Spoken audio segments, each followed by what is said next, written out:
picture playing a chameleon because you're such a chameleon as an actor, and you're like this cowboy, pet hero chameleon. And how would you describe him? Well, yeah, that's it. It's chameleon. You know, initially for me, the whole idea was that most people, you know, almost all of us, have to sort of adapt to various surroundings, various situations, various personalities, you know, in life. So we are all kind of chameleonic in nature. You know, we sort of have to be. Really into lizards, and you actually trained lizards, or was that just a bad rumor? No, that's true. When I was How do you train a lizard? Well, that's the thing. I don't know, but I thought I knew as a child, and because I grew up in, you know, when we moved from Kentucky when I was a kid, you know, you go to Florida and suddenly there are lizards, and ironically they're chameleons, and so I used to catch them and try to train them. And it didn't work out. It's challenge. It worked out for me. It didn't work out for them always. For the lizards. Yeah. Have your kids seen the movie yet? No, they're going to see it this weekend. They're going to see it with me. Oh, very cool. Yeah. I gotta imagine. So that's got to be the greatest pleasure when you get to do specific projects and to see that are tailor-made for their age group right now, and to see the reaction and all that. It's got to really be probably the most satisfying thing, right? Oh, it's wonderful. I mean, it's amazing because, you know, there are certain films certainly that my kids cannot see until they're like, you know, maybe 25 or 30, you know. Right. Like they're not going out tomorrow to see The Libertine or, you know, some of those things. When you do have a film that it's, you know, accessible right off the bat, it is fun.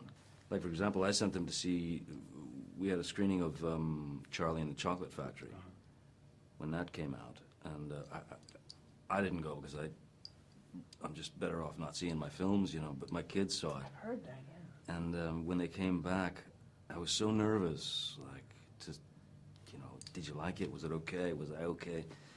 And my daughter looked at me and went, "You're really weird." You know, and she gave me the Wonka line, and I thought, okay, I must have hit it, you know, I must have hit it all right. And have they expressed any interest in acting yet? My daughter has, yeah, my daughter has. She wants to be like an actress and a singer, you know, very much, you know, like her mommy, you know, which I think is great, you know. My boy at the moment, he's, you know, he's sort of beyond it all. He doesn't really, you know. He's not into it yet? Nah. Yeah. First thing you have to know is, you know, officially they become a teenager at 13, but they're actually teenagers at 10 and a half, 11. Oh, no. Oh, yeah. That with the attitude already? Oh, yeah, man. Oh, yeah, no. you get all that stuff. And, you know, and crushes on boys and the whole thing, and then you'll be, like, taking her to Justin Bieber concerts, and, yeah. I heard he crashed your press conference, Justin Bieber. He did. He certainly did. Yeah.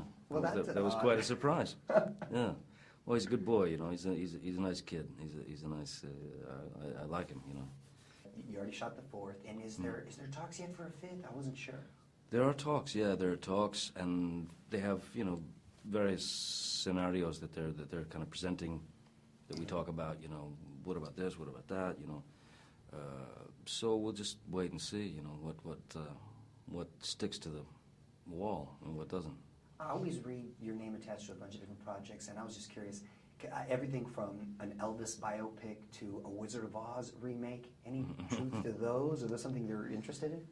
Well, the Wizard of Oz thing is, you know, that was something that was definitely there, and you know, it's with a filmmaker that I love, Sam Raimi, who's an old friend, and but you know, when something kind of touches something you might have done before, you know, there's really, you sort of feel like, well, there's no point, you know. But there's so many things that that I'm attributed to. Like at the moment, apparently, I'm buying a palazzo in Venice that I've never actually seen. But that's right, I've heard that. So that one's no truth to that. No, there's no truth to it whatsoever. A movie version of 21 Jump Street. Grew up loving it, of course. And could they convince you to do a cameo if asked? You know, if they asked me, I'd do it in a second. I would be happy to do it. I'm sure there's some kind of fun to be had, and yeah, I'd do it in a second. That's awesome. Just waiting to be asked. That's all. Okay.